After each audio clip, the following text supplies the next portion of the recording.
ورحمة الله وبركاته.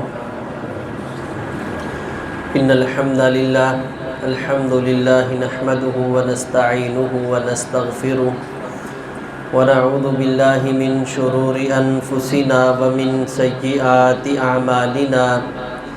من يهده الله فلا مضل له ومن يضلل فلا هادي له.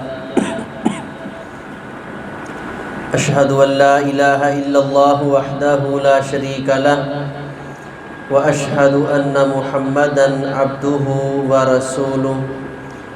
أما بعد فإن خير الحديث كتاب الله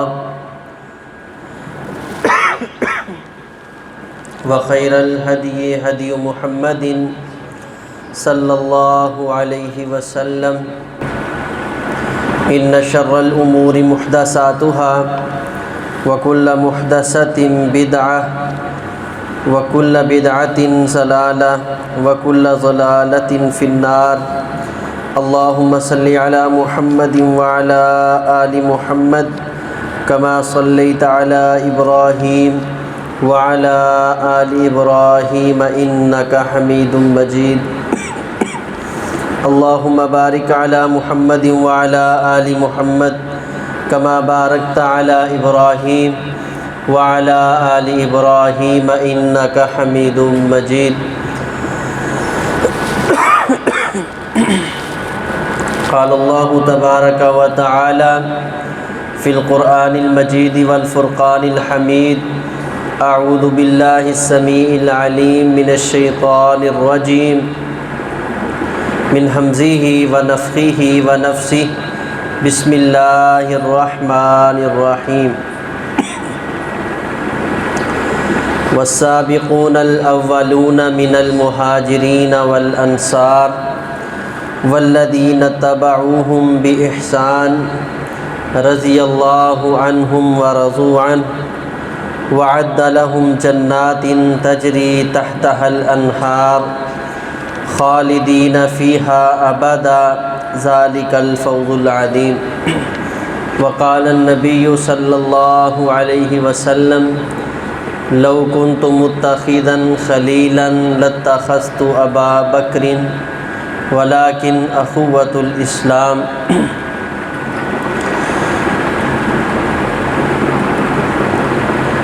اللہ تبارک و تعالیٰ نے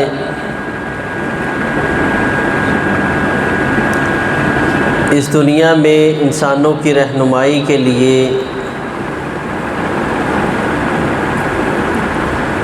ان گنت لاتعداد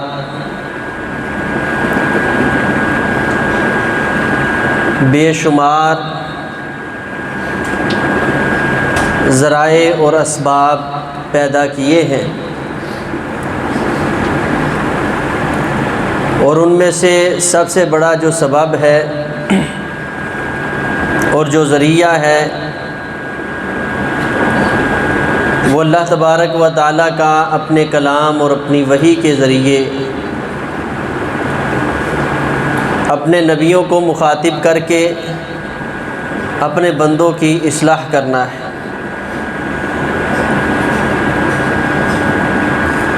اور پھر اللہ تبارک و تعالیٰ نے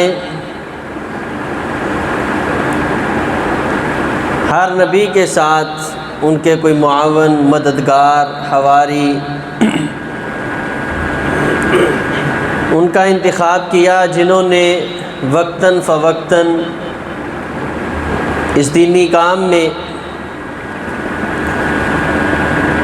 انبیاء کا ساتھ دے کر انبیاء کو بشری تقاضوں کے مطابق جس حوصلے کی ضرورت تھی وہ عطا کیا.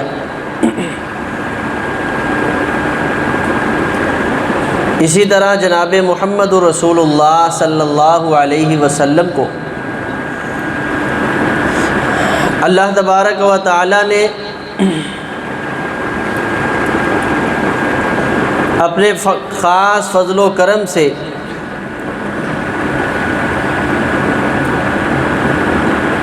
صحابہ اکرام کا جو ساتھ ہے، رفاقت ہے، دین کے معاملے میں جو مدد ہے وہ اپنے نبی کو عطا کی. صرف لفظ صحابی کسی انسان کی عظمت اور شان کے لیے یہ لفظ ہی کافی ہے کہ وہ صحابی رسول ہے۔ رسول اللہ صلی اللہ علیہ وسلم کا ارشاد ہے، آپ نے فرمایا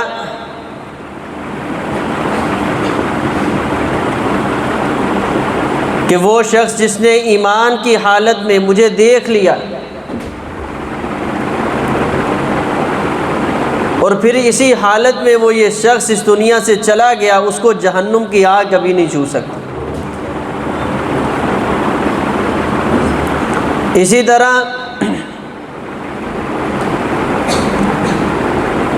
آپ نے فرمایا میرے صحابہ کے بارے میں اللہ سے ڈر کے رہو۔ کیوں کہ اگر عام ایک مسلمان احد پہاڑ کے مطابق برابر سونا اللہ کے راستے میں خرچ کر دے، اور ایک وہ شخص جس پہ مہر صحابیت لگی ہوئی ہے وہ فقط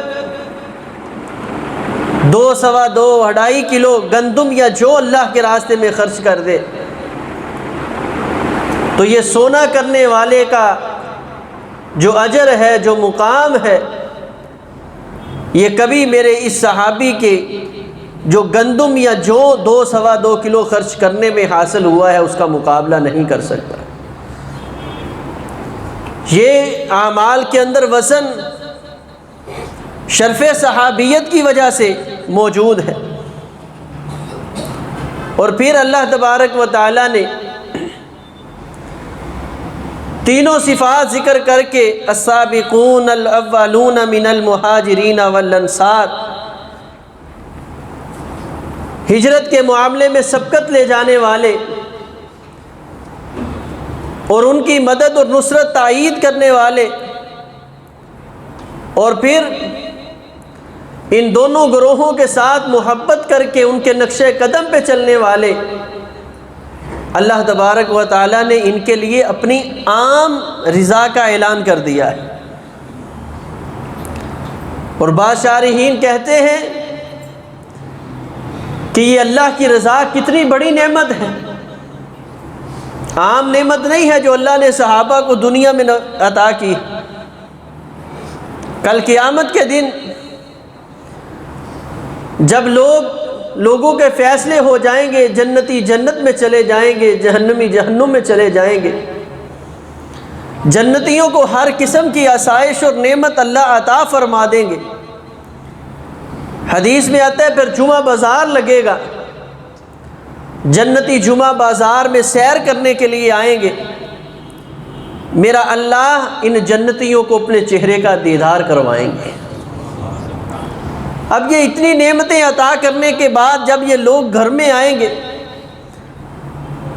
تو اللہ تبارک و تعالیٰ پوچھیں گے اے میرے بندو بتاؤ اب کسی اور چیز کی ضرورت ہے؟ تو حدیث میں آتا ہے جنتی کہیں گے اللہ اتنی نعمتیں دی ہیں، اپنے چہرے کا دیدار کروا دیا ہے، اب ہمیں کیا چاہیے؟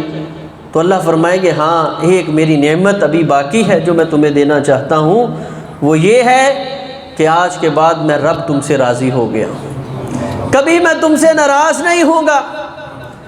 جنتیوں کو جو سب سے بڑی اور سب سے آخر میں نعمت ملنی ہے وہ اللہ کی رضا ہے، اور میں قربان جاؤں نبی کے صحابہ کی عظمت پہ کہ ان کو دنیا میں میرے رب نے اس نعمت کے ساتھ نواز دیا ہے۔ رضی اللہ عنہم ورضوا عنہ، فرمایا یہ اللہ سے راضی ہیں، اللہ ان سے راضی ہو چکا ہے۔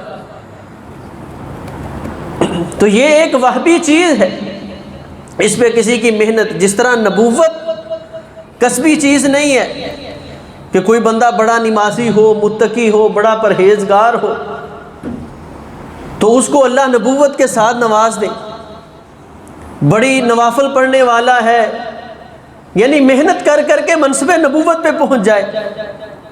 نبوت کوئی کسبی چیز نہیں ہے، یہ وہبی ہے، خاص اللہ کی عطا، میرا اللہ جس کو چاہے اس کو منتخب کر لے۔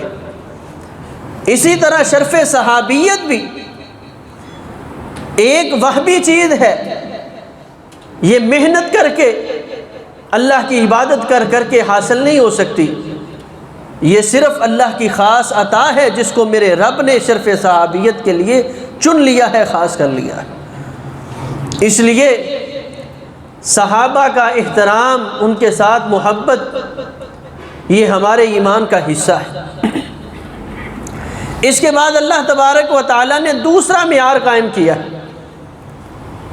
فرمایا فَإِنْ آمَنُوا بِمِثْلِ مَا آمَنْتُمْ بِهِ فَقَدِ اهْتَدَوْا۔ یہ صحابہ کا مقام، عظمت، فضیلت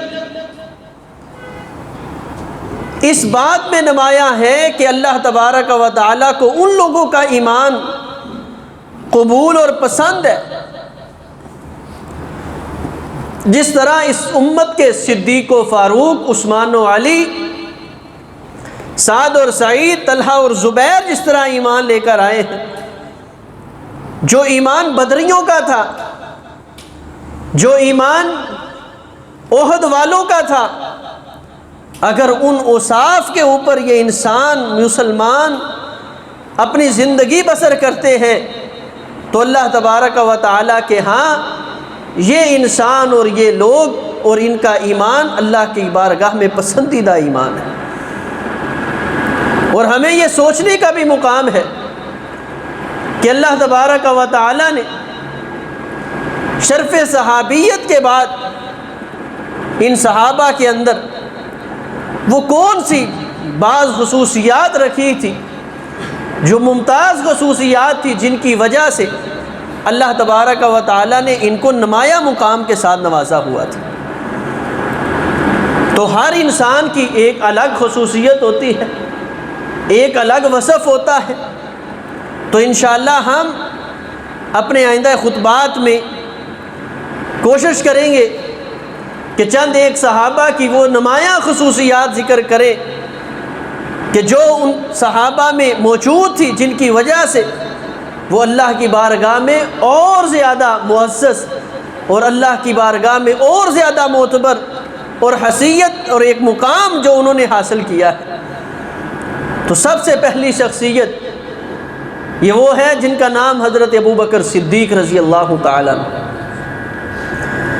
ان کی فضیلت اور مقام آپ احباب سنتے رہتے ہیں۔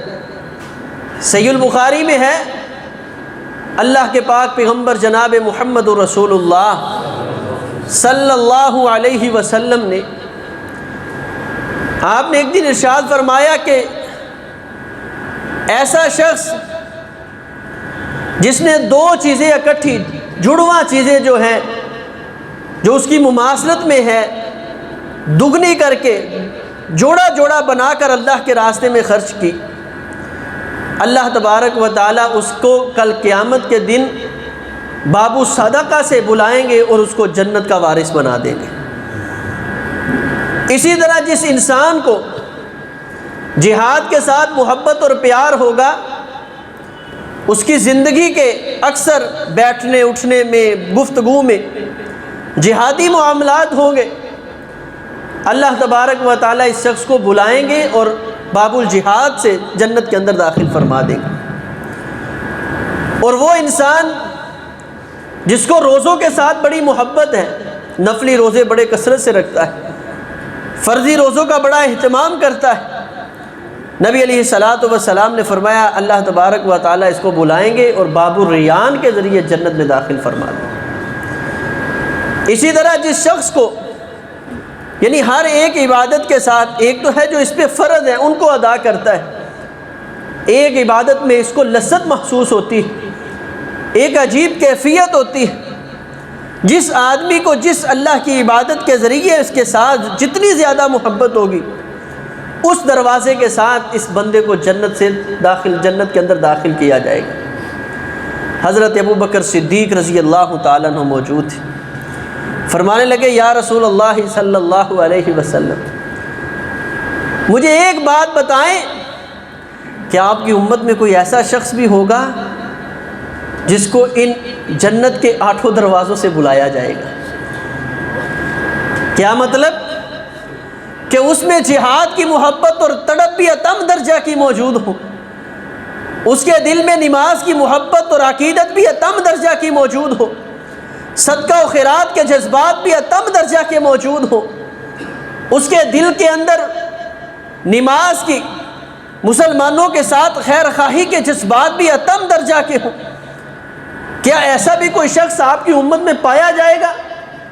رسول اللہ صلی اللہ علیہ وسلم نے فرمایا نعم وارجو ان تکون ذالک، اے ابو بکر صدیق رضی اللہ تعالی عنہ، ہاں میری امت میں بھی ایسا کوئی شخص ضرور پایا جائے گا، اور میں امید کرتا ہوں میری امت میں وہ ہوگا تو ابو بکر صدیق ہوگا رضی اللہ تعالی، کہ جس انسان کے دل کے اندر ایمان بھی انتہا سے زیادہ، جس کے دل کے اندر نماز کی محبت بھی انتہا سے زیادہ، جس کے دل میں روزوں کی محبت بھی انتہا سے زیادہ، اور اس کی مثال بھی صحیح البخاری میں ملتی ہے۔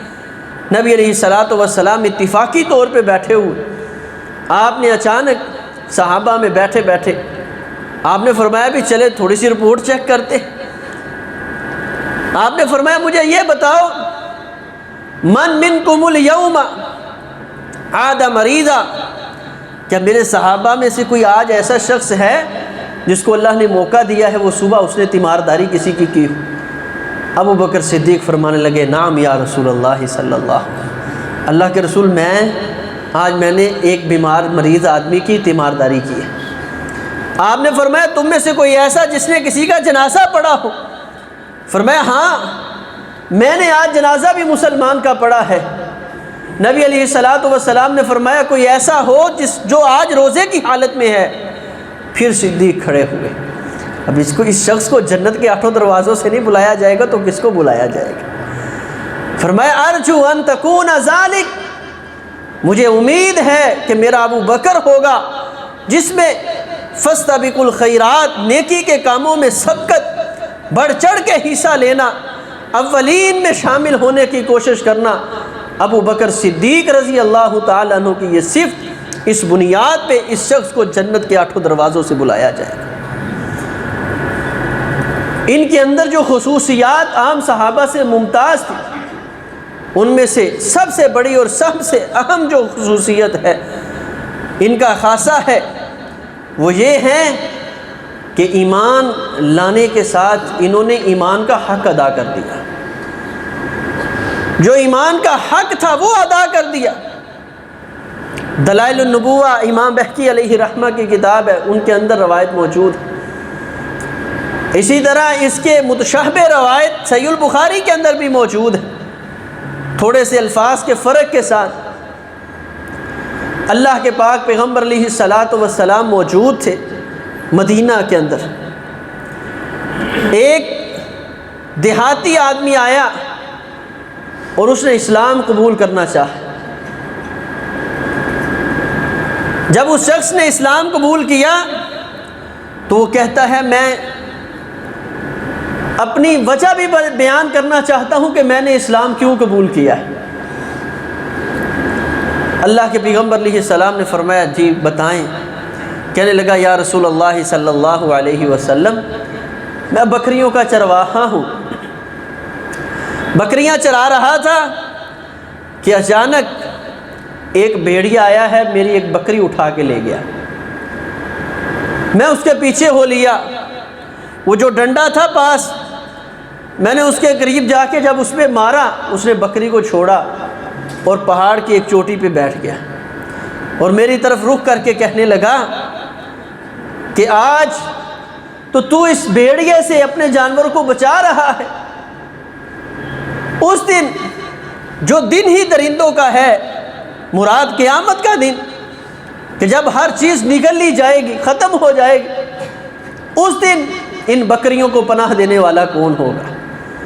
یہ آدمی تعجب سے کہتا ہے ایک بھیڑیا باتیں کر رہا ہے؟ تو یہ کہتا ہے اللہ کے رسول، وہ بھیڑیا مجھے کہنے لگا کہ تو ابھی تک ادھر بکریاں چرا رہا ہے اور تعجب کر رہا ہے کہ بھیڑیا گفتگو کرتا ہے، جبکہ مدینہ کے اندر اللہ کے پیغمبر جناب محمد رسول اللہ صلی اللہ علیہ وسلم وہ لوگوں کو اللہ کا پیغام، آسمان کی وحی اور لوگوں کے لیے راہ ہدایت وہ واضح کر رہے ہیں، اور تو ابھی تک انہی کاموں کے اندر مصروف اور مشغول ہے۔ اب صحابہ بڑے تجسس اور تعجب کا شکار ہوئے کہ یہ شخص کیسا معاملہ سنا رہا ہے۔ اللہ کے پاک پیغمبر علیہ الصلوۃ والسلام نے فرمایا فَأَنَا أُؤْمِنُ بِذَلِكَ ابو بکر و عمر، تم تعجب کر رہے ہو سن کر، دیکھو میں اس بات پہ ایمان رکھتا ہوں، اور میرے ساتھ ساتھ اس بات پہ ابو بکر بھی ایمان رکھتے ہیں، عمر بھی ایمان رکھتے ہیں۔ مطلب کیا ہے؟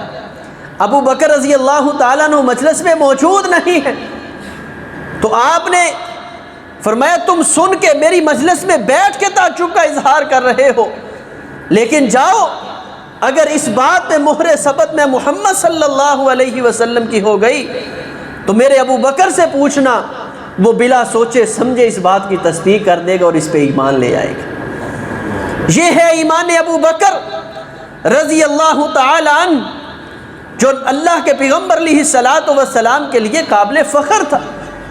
کیوں ایسا ہو چکا تھا؟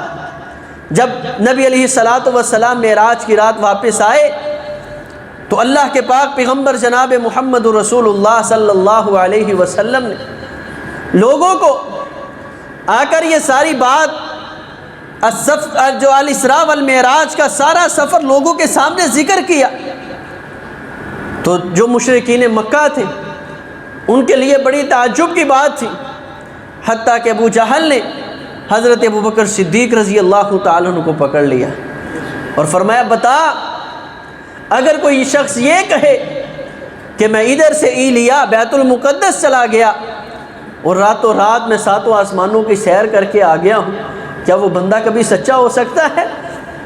ابو بکر صدیق رضی اللہ تعالیٰ فرمانے لگے مجھے بتا یہ شخص کون ہے جو کہنے والا ہے؟ کہتے ہیں اگر تیرا نبی جس کو آپ کہتے ہیں کہ وہ اللہ کا نبی ہے، اگر وہ یہ بات کرے تو کیا اس کی تصدیق کر سکتا ہے؟ عقل مانتی ہے؟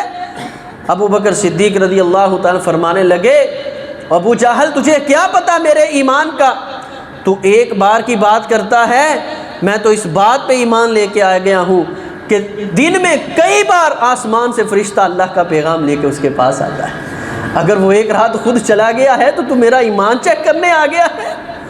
فَإِنْ آمَنُوا بِمِثْلِ مَا آمَنْتُمْ بِهِ فَقَدِ اهْتَدَوْا، اگر ایمان صدیق کے ایمان جیسا ہوا تو اللہ کی بارگاہ میں قبول ہے، پھر اس ایمان یہ قابل رشک ہے۔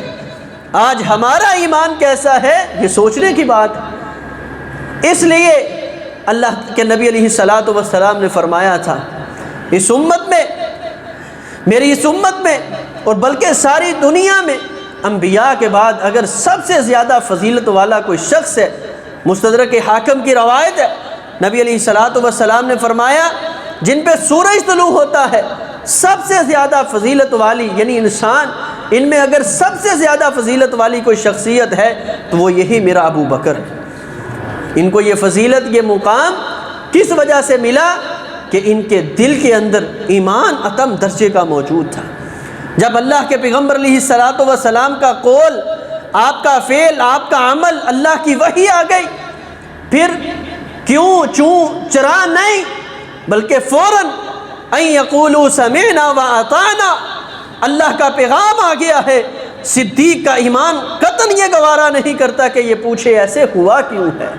مومن کا ایمان اس بات کا تقاضا کرتا ہے، بات رسول اللہ صلی اللہ علیہ وسلم کی ہے، ادا اللہ کے پیغمبر علیہ الصلوۃ والسلام کی ہے، تو میرا ایمان مجھے اس وقت حد لگا کے کھڑا ہے ان یقولوا سمعنا واطعنا، کہ میں نے بات سن لی ہے، اب میرے اندر یہ جرت نہیں ہو سکتی کہ میں اپنی مرضی کروں، میں نے پیغمبر علیہ السلام کو اللہ کا نبی تسلیم کیا ہے۔ یہ صدیق رضی اللہ تعالیٰ عنہ کا ایمان تھا۔ دوسری بڑی خوبی کیا تھی؟ آپ وفادار تھے، اللہ کے پیغمبر علیہ الصلوۃ والسلام کے وفادار تھے۔ ہجرت کی رات اللہ کے پاک پیغمبر علیہ الصلوۃ والسلام، مشہور ہے ہجرت کی رات، ویسے ہجرت تو دن کے وقت ہی ہے، تو دن کے وقت رسول اللہ صلی اللہ علیہ وسلم حضرت ابو بکر صدیق رضی اللہ تعالیٰ عنہ کے پاس آئے. دوپہر کا وقت ہے، صحیح بخاری میں ہے. تو آپ نے فرمایا اے ابو بکر اخرج من عندک، یہ جو تیرے پاس بیٹھے ہوئے ہیں ان کو ذرا سائیڈ پہ کر، میں نے کوئی راز کی بات کرنی ہے. حضرت ابو بکر صدیق رضی اللہ تعالی فرمانے لگے انما ہم اہلک یا رسول اللہ صلی اللہ علیہ وسلم، اے اللہ کے رسول آپ جتنی مرضی راز کی باتیں کریں، صدیق کا خون اس دنیا میں بڑا وفادار ہے. صدیق تو صدیق کے جس جسم میں صدیق کے خون کا قطرہ، اس کا نطفہ موجود ہے، رب کعبہ کی قسم ہے صدیق اپنے نبی سے کبھی بے وفائی نہیں کر سکتا. اور پھر وہ وقت بھی یاد ہے جب ہجرت کے بعد ابو بکر صدیق اور عمر رضی اللہ تعالیٰ کو ڈھونڈنے کے لیے ابو جہل نکلا تھا. سیدھا صدیق کے گھر میں اسما بیٹی ملی رضی اللہ تعالیٰ عنہ. کدھر ہے ابو بکر؟ فرمانے لگی مجھے اللہ کی قسم ہے پتہ ہی نہیں.